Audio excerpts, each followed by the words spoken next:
नमस्कार दोस्तों, अगर आप IIT जेईई या नीट की तैयारी कर रहे हो तो स्टेट्स ऑफ मैटर चैप्टर जो है वो बहुत ही इंपॉर्टेंट है। आपको पता होगा स्टेट्स ऑफ मैटर चैप्टर आपके फिज़िक्स में भी आता है, गैसियस स्टेट में, और केमिस्ट्री में पूरा का पूरा एक चैप्टर है जिसमें गैसियस और लिक्विड स्टेट दोनों आते हैं। अब जो एंट्रेंस एग्ज़ाम्स के पेपर हैं वहाँ पे हमेशा आपको कोई ना कोई क्वेश्चन आता हुआ मिलेगा। ठीक है, हर साल 2 से 3 क्वेश्चन IIT जेईई में पूछे जाते हैं इसी चैप्टर से। तो हम दोस्तों यही चैप्टर आज डिस्कस करने वाले हैं, डिस्कशन आज स्टार्ट करने वाले हैं। बने रहिए मेरे साथ। मेरा नाम है अर्नव। चलिए स्टार्ट करते हैं। दोस्तों, आपको अगर पूछा जाए मैटर क्या है, अगर आपको पूछा जाए मैटर क्या है, तो आपने 9th 10th या 8th में पढ़ा होगा कि मैटर वो होता है जो कोई ना कोई स्पेस ऑक्यूपाई करता है। Anything that occupy space is matter. अब स्पेस ऑक्यूपाई तो कोई चीज़ सॉलिड है तो भी करता है, कोई चीज़ लिक्विड है तो भी करता है, कोई गैस है तो भी करता है। तो इस हिसाब से मैटर को 3 स्टेट में, बेसिक 3 स्टेट में डिवाइड कर दिया गया है।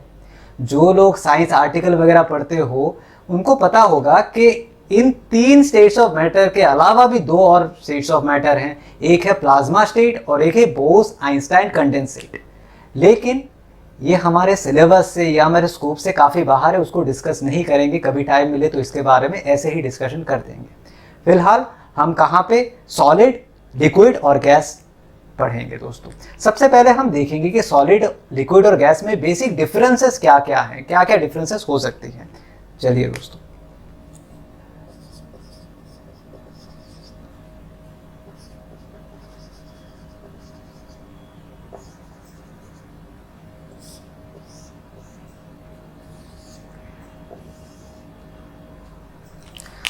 बच्चों जब छोटे क्लासेस में आप आंसर बताते थे सॉलिड, लिक्विड और गैस में फ़र्क क्या है, आप बताते कि सॉलिड क्या होता है, वो हार्ड होता है, लिक्विड क्या होता है, सॉफ्ट होता है, गैस वो होता है जिसको हम छू नहीं सकते, समझ नहीं सकते। लेकिन यहाँ पे और भी कई सारे फैक्टर्स हैं जिसको हम अभी डिस्कस करेंगे।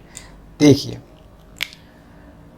सॉलिड जो होता है, हाँ बेशक ये हार्ड होता है, लेकिन हार्ड क्यों होता है? क्योंकि इसमें जो इंटर मॉलिक्यूलर या इंटर पार्टिकल डिस्टेंस जो है वो बहुत कम है। इंटर मॉलिक्यूलर डिस्टेंस या inter particular distance in case of solid is very low, बहुत कम है।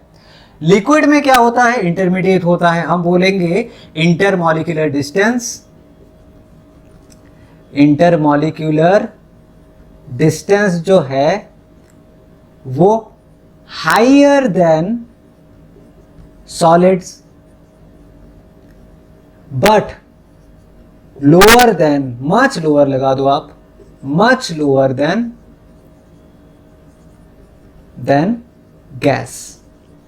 और गैसेस में जो इंटरमॉलिक्यूलर डिस्टेंस है वो काफी हाई होता है, बहुत ज्यादा होता है।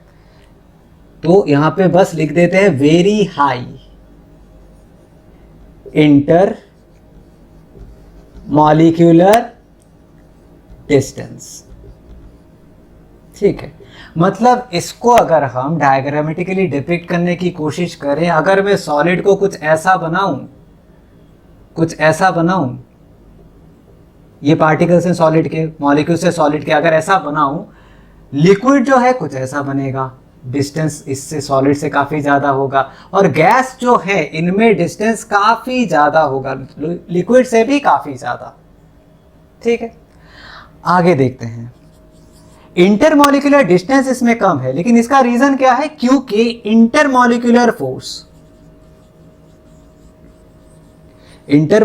फोर्स जो है ये सॉलिड के केस में वेरी हाई है, बहुत ही ज्यादा है। लिक्विड के केस में क्या है? ये इंटरमीडिएट का मतलब है ये सॉलिड से कम है लेकिन लिक्विड से ज्यादा है। और गैसियस स्टेट में क्या है? Intermolecular force very low, almost है ही नहीं। यानी ऐसा लगेगा कि गैस के मॉलिक्यूल्स एक मॉलिक्यूल दूसरे को अट्रैक्ट कर ही नहीं रहे। ठीक है, चलिए दोस्तों देखते हैं इसके आगे और क्या क्या डिफरेंसेस सॉलिड, लिक्विड और गैस में है।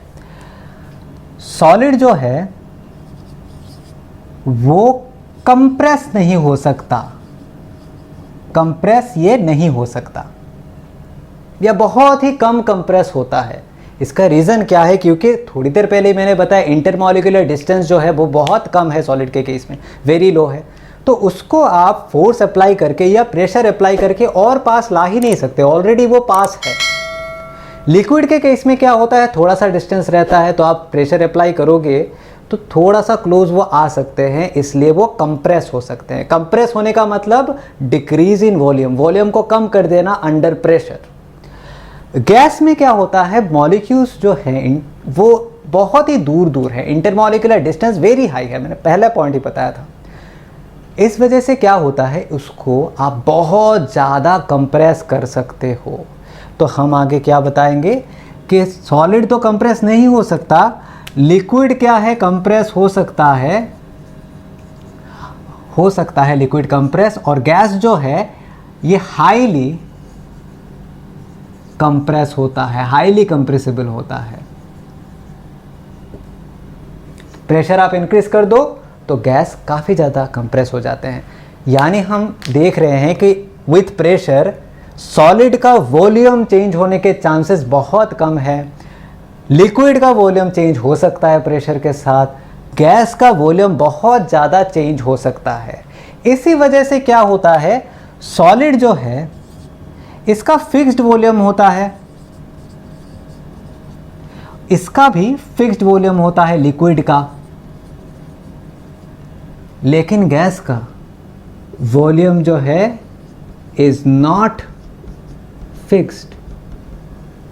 ठीक है, सॉलिड जो है ये मॉलिक्यूल पास होने के वजह से क्या होता है, इंटरमॉलिक्यूलर फोर्स ज़्यादा होने के वजह से क्या होता है, जैसे कि मान लीजिए अगर यहाँ पे ऐसे अरेंज्ड है सॉलिड के पार्टिकल्स, इनमें इंटरमॉलिक्यूलर फोर्स बहुत ज़्यादा है। इस वजह से होता क्या है कि यहाँ पे इस मॉलिक्यूल की बात करें तो ये अपना पोजीशन छोड़ के कहीं और जा नहीं सकता, बिकॉज इसके बाजू वाला जो है इसके साथ वो इसको काफ़ी ज़्यादा इंटरमॉलिक्यूलर फोर्स से अट्रैक्ट कर रहा है। इसलिए हर एक मॉलिक्यूल या हर एक पार्टिकल की सॉलिड में पोजीशन जो है फिक्स हो जाती है, and that gives solid a definite structure.